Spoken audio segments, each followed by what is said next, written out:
Abra a sua Bíblia, Gênesis capítulo 1.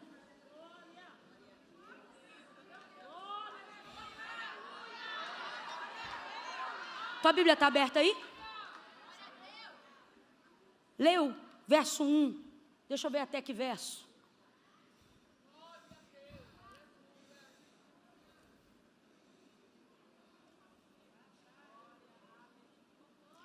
Você vai ler o capítulo 1, verso 1, 2 e 3, só. Todo mundo. Cadê a Bíblia? Tem um dia que a gente vai chegar, a gente vai ter que dizer assim, vamos abrir os nossos iPads sagrados. Mas pega aí, palavra de Deus é palavra de Deus. Rapaz, quem acha que a palavra não é, né? Esse povo tá com a Bíblia no notebook, tá com a Bíblia no iPhone, tá com a Bíblia no... O que estão fazendo com o pessoal que tá com a Bíblia lá no Afeganistão, no telefone? Porque a palavra de Deus é a palavra de Deus em qualquer lugar, seja escrito, seja digitalizado. Filha, Gênesis capítulo 1, verso 1, 2 e 3. No princípio, Deus criou os céus e a terra. A terra era sem forma e vazia. Havia trevas sobre a face do abismo, e o Espírito de Deus se movia sobre as águas. Então Deus disse, haja luz, e houve luz. Então Deus, o Espírito de Deus está se movendo, porque as trevas não impedem o mover de Deus, não impede. Filha, sua casa pode estar no meio de onde as trevas são adoradas por terceiros. Às vezes você mora com gente cujas trevas são adoradas, não são nem terceiros, são os primeiros. E você diz, meu Deus, como é que eu vou ser crente aqui dentro? Você está fazendo essa pergunta do lado de cá e o diabo está do outro lado dizendo, como é que eu vou ser diabo aqui dentro? Porque as trevas não inibem o mover do Espírito de Deus. Ouça isso. O Espírito de Deus se movia sobre a face das águas. Galeria, está comigo? Diga aleluia. Aleluia. Maravilha. O Espírito de Deus se movia sobre a face das águas. Só escada está com a gente, diga glória. Maravilha. Só portaria está com a gente, diga amém. Maravilha. O Espírito de Deus se movia sobre a face das águas, porque as trevas não podem prevalecer contra a luz. Você fica achando que Deus é só fogo, fica achando que Deus é só manto, fica achando que Deus é poder, você fica achando que tem que ter, só mover, só mover, só mover. Mas quando o Senhor foi buscar Paulo, escolhido, Saulo, Atos dos Apóstolos, capítulo 9, ele não o cercou com fogo, não o cercou com óleo. Vou falar uma linguagem a grosso modo para todo mundo entender. Não lhe cercou de língua estranha, não lhe cercou de avivamento, lhe cercou de luz. Saulo não viu Jesus em fogo, Saulo não viu Jesus em azeite, Saulo não viu Jesus em língua estranha, Saulo não viu Jesus em nenhuma das manifestações sobrenaturais que identificamos o poder de Deus. Saulo perguntou, quem és? E cercado por um resplendor de luz, Jesus respondeu dizendo, eu sou luz, eu sou Jesus. Então, quem olhava para a luz, ouvia uma voz saindo da luz que dizia, eu sou Jesus. Porque sinônimo de Jesus em questão sobrenatural, na primeira instância, é luz. Por quê? Porque luz é palavra e palavra é verdade. Quando ele cerca Saulo e o chama, ele está cumprindo o que disse acerca da própria palavra, conhecereis a verdade e a verdade vos libertará. O que liberta não é manto, é palavra. O que transforma não é poder, poder é manifestação do quê? De algo que precisa acontecer antes. Agora, por que a fé de muitas pessoas estão afetadas, né? Em flagelo, em mutiladas, né? Por quê? Porque concebeu-se a ideia que é bíblica e é verdadeira. aonde nós já sabemos que sem fé é impossível agradar a Deus. Porém, você não pode querer caminhar nessa verdade sem admitir uma outra verdade acerca desta verdade, que nós já falamos aqui, que é qual? A fé vem pelo e o ouvir da... Não é palavra, é palavra de Deus, vamos lá. A fé vem pelo ouvir e o ouvir da... Palavra de Deus, é a palavra de Deus. Então veja, o Espírito de Deus se move, irmão. Pensa numa pessoa que gosta de mover. Vocês sabem. Vocês sabem. Mover é uma bênção. Só que veja, enquanto o Espírito de Deus se move, porque trevas não prendem Deus em seu mover, mas ainda assim, enquanto o Espírito de Deus, eu quero frisar muito bem isso na sua cabeça, o Espírito é de? O Espírito é de? E o texto diz que ele não está parado, ele está se movendo. Mas mesmo assim, o Espírito de Deus está se movendo. Só que enquanto ele está se movendo, ele não faz nada. Ele se move, mas continua a treva. Ele se move, mas continua sem terra. Ele se move e continua sem sol, sem lua, sem estrelas, sem oceanos, sem mares, sem rios, sem animais. Não há transformação, preste atenção, não há transformação. Por quê? Porque manifestação de poder, ou seja, poder para transformar, para curar, para libertar, para mudar, para transicionar, não acontece oriundo do... Agora a moça leu muito bem aqui conosco o verso 3. E ela terminou a leitura textual dessa noite dizendo que estava em trevas e o Espírito de Deus se movia sobre a face das águas. Ou seja, não acontecia nada. Vamos lá, não acontecia? Mas então no verso 3 diz assim, e disse Deus.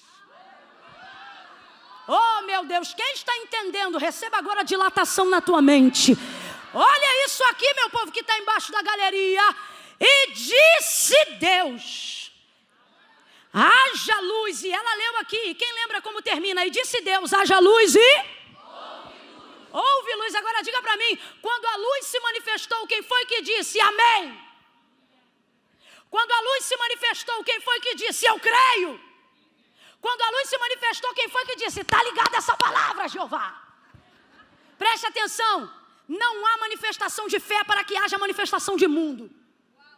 Não há manifestação de fé para que haja manifestação do poder de Deus na criação de Gênesis 1.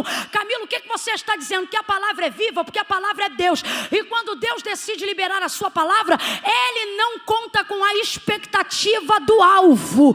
Ele não conta com a expectativa de quem Ele está liberando. Camila, você está dizendo que eu não preciso de fé? Claro que não. A fé, ela não dá a Deus o poder de fazer nada. Então por que eu creio, Camila? Porque a minha fé não dá para Deus o poder de fazer, mas a minha fé me dá o poder de receber aquilo que Deus já liberou. Então é por isso que eu creio, preste atenção, eu não creio para Deus ter poder de fazer nada. Quando Deus quer fazer, não é sempre que Ele quer. Mateus capítulo 15, verso 21. Passou pela cercania de Tiro e Sidom, mas não ia fazer se a cananeia não manifestasse fé. Porque o protocolo dizia, não convém pegar o pão dos filhos e deitá-los aos... Agora, por que eu tenho que ter fé independente da manifestação de poder? Lembra de Jesus entrando na casa de Zaqueu? Ele disse para Zaqueu, depois de ter passado por ele, voltou-se, o viu numa árvore e disse, desce, porque hoje me convém. Sabe o que ele está dizendo? Eu quero. Você não me convidou não, estou indo porque eu quero, eu decidi entrar na sua casa. E entrou ou não entrou? Fez o que queria ou não fez? Porque ele queria e não pediu permissão para Zaqueu. Você tem que entender uma coisa, a Bíblia diz que de Deus é o dar. De Deus é o? Quando Deus decide dar algo para alguém, Ele nem pergunta se a pessoa quer receber. Porque Ele não depende da sua autorização para te abençoar. Ele não depende. Foi o que Eliseu fez com a Sunamita. Eu vou voltar lá, porque eu pareço doidinha, mas não sou não. Ouça isso. Então, preste muita atenção. Não há manifestação de fé para que haja manifestação de mundo em Gênesis 1. Isso prova que a palavra de Deus é viva e poderosa para fazer. Muitas vezes, independente até de quem está ouvindo. Ele mira no alvo e libera. Agora, por que eu mantenho a fé, edifico a fé? Aí eu estou trazendo o exemplo de Mateus 15, 21. A mulher cananeia, eu poderia também trazer aqui Marcos capítulo 5. Por que a fé? Porque não é todo dia que eu sei o que Deus quer, minha irmã. E tem coisa na minha vida que acontece que eu não posso ficar à mercê só do querer de Deus, quando em Cristo Ele me deu autorização para receber o que eu quero. Não, Camila, eu ainda não entendi. Abre a mente, porque você vai entender. Quando Jesus entra na casa de Zaqueu, entrou porque queria. A vontade de Zaqueu não era determinante para o resultado que ele já tinha projetado. Quem ainda está ouvindo, diga amém. Mas a mulher cananeia que tinha a filha endemoniada em casa, não podia ficar de perna para o alto dizendo assim, se é da vontade de Deus, ele vem aqui. Fica assim com o demônio em casa. Não. Quando ela soube que ele ia passar, o que ela fez? Saiu correndo, gritando e clamando atrás dele. Aí ele disse, não convém pegar o pão dos filhos e deitá-los aos cachorrinhos. Ela disse, sim, Senhor, mas também os cachorrinhos comem das migalhas que caem da mesa dos seus senhores. Aí Jesus, mulher, tudo a ver isso aqui com o Dia Internacional da Mulher. Porque a linguagem original era cão. Qual era a linguagem original? Como é que um judeu deveria referir-se a um gentil? Como? Não era cachorrinho, era... Só que quando Jesus vê a insistência dela, ele não consegue chamar ela de cão. Então ele começa a usar o diminutivo. Camila, tem diferença? Na cultura tem. Porque cão é cachorro de fora, cachorrinho é animal de estimação. Quem era o cachorrinho naquele contexto cultural da época? Cachorrinho é a pessoa que não é filho, mas é servo da casa. Vou dar um exemplo. Você trata cachorro de rua igual trata seu pet em casa? Cachorro de rua, quando vem passando aquela pelagem que tu não sabe de onde vem, nem para onde vai você já olha e diz, ai! Agora, quando tu chega em casa, o teu começa a pular no teu colo e você não chuta ele para a parede. Porque ele não é cachorro, ele é cachorro de estimação. O que é isso? Está na casa, não dorme na cama, mas tem lugar para dormir. Não come no teu prato, mas tem lugar para comer. Não bebe água no teu copo, mas tem o lugar dele beber água. Quem está percebendo a diferença? E ela já sacou, ela está entendendo, não precisa me tratar como filha, se me tratar como serva já vai ser o suficiente para eu sair daqui com o que eu quero. Escuta, ouça isso. Então quando ele vê ela humilhada diante dele, verso 25 do capítulo 15, e dizendo, Senhor, socorre-me, e ele diz que não convém pegar o pão dos filhos, aí ele diz dos cachorrinhos, a palavra original, quem lembra, era o quê? Era o quê? Pelo protocolo da cultura judaizante, ele não tinha nem que estar falando com ela. Só que ele não aguenta, está vendo ela clamar, está vendo ela pedir. E no final ela se humilha e um coração contrito e quebrantado. Ele nunca despreza. Aquele que vier a mim de maneira nenhuma eu lançarei fora. Prostrado, humilhado e em adoração. Se você entender o poder da adoração. Em adoração, prostrada. Ela diz, sim, Senhor. Mas também os cachorrinhos. Ela já estava feliz de ser chamada de cachorrinho. Enquanto você se sente ofendida porque não entende a cultura, ela conhecendo a cultura entende, já me deu acesso. Aí ele diz para ela, mulher, grande é a tua fé. E cadê a cachorrinha? Não era cachorrinha? Por que agora a fé te eleva a dignidade? Não podia chamar de filha, não podia, mas de cachorrinha também não conseguia mais. Quem fez isso? Fé. A fé te tira de lugares que a vida diz que é seu destino. A fé te tira de lugares aonde a sociedade te amarrou. A fé te tira de lugares aonde o protocolo te engessou. A fé te faz entrar na casa de um fariseu e ter que ficar encostada com a mão na parede. Estou falando da mulher pecadora, porque o protocolo dizia, pode entrar, mas não pode comer, pode entrar, mas não pode tocar. Só que o texto diz que quando ela vê Jesus, ela não aguenta, ela se desamarra e vai, porque amarra, Camila, ela não está presa. As maiores amarras não são as cordas do lado de fora, é a carceragem da consciência do lado de dentro. Ela sai da onde ela está, Jupira, e ela vai aos pés do Senhor.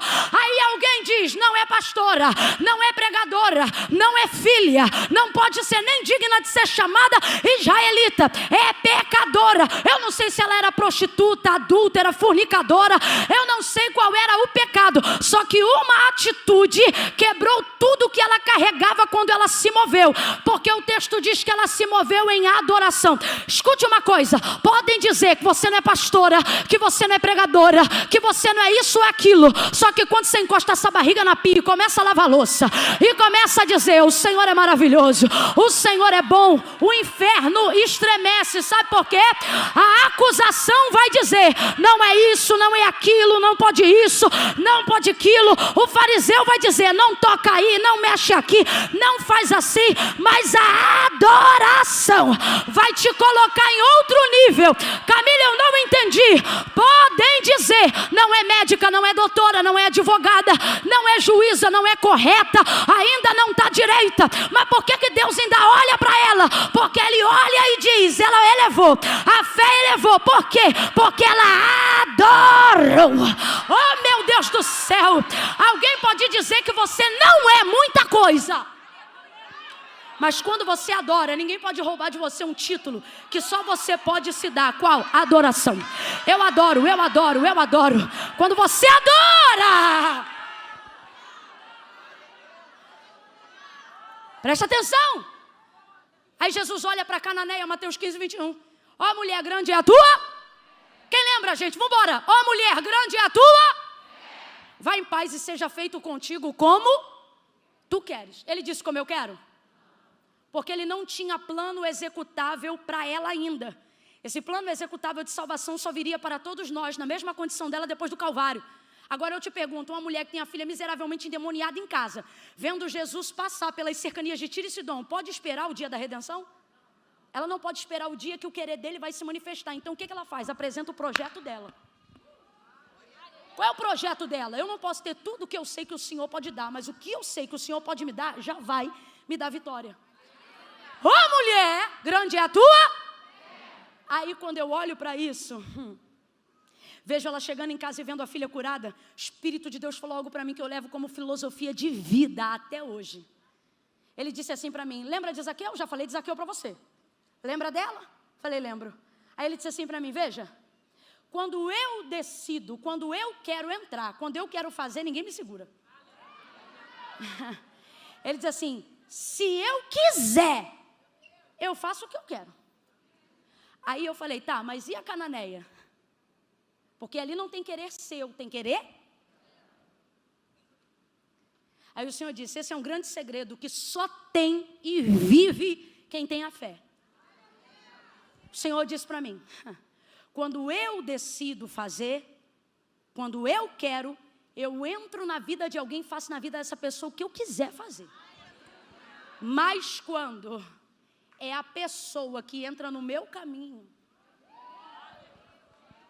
eu faço por ela até o que eu não tinha que fazer. Porque isso é a medida da fé. Mas volta para Gênesis para a gente fechar em 2 Reis. Não há manifestação de fé para que haja existência de mundo. O Senhor disse: está se movendo, o Espírito de Deus está ali, mas a terra continua vazia, sem forma, não há transformação. Aí nós lemos o verso 3: e disse Deus: haja luz. E o que aconteceu? Houve luz. O Senhor está dizendo: mover é muito bom, mas não transforma. O que transforma é a minha. Quando ele disse, quando ele verbaliza, não há manifestação de fé, só há manifestação de palavra, e ainda assim ela é suficiente. Aconteceu a existência de mundo, sim ou não? E Deus contou com a fé de alguém para realizar o que operou? Não, porque a palavra de Deus é viva. Porque a palavra de Deus é viva. Você já me ouviu isso? Se tiver aluno da minha mentoria, do meu curso aqui, já sabe. Como é que eu faço, Camila, para orar quando eu não tenho vontade? Ora sem vontade. Tem um monte de aluno aí hoje. Ora sem vontade. Porque o que faz as coisas de Deus acontecerem na minha vida não são meus sentimentos. Pelo contrário, os sentimentos me confundem, Amanda. Os sentimentos fazem eu pensar de mim coisas que eu não sou. O sentimento me sentencia quando Deus me perdoa. O sentimento faz eu ter a impressão de que Deus não me perdoa só porque eu não me sinto perdoada. Sentimento me encarcera. Sentimento levou Jó para um nível de depressão que só a mão de Deus podia tirar, porque ele só falava do que sentia, mas a vida dele começou a mudar, quando um dia ele abriu a boca e ao invés de falar o que sente, falou do que sabia, porque fé não é sobre o que eu sinto, fé é sobre o que eu sei, fé é sobre a palavra, fé não é sentimento, é por isso que você não depende de motivação de culto, você não depende de saber quem canta ou quem prega para ir para a igreja, você não depende de pregador X e nem de cantor Y.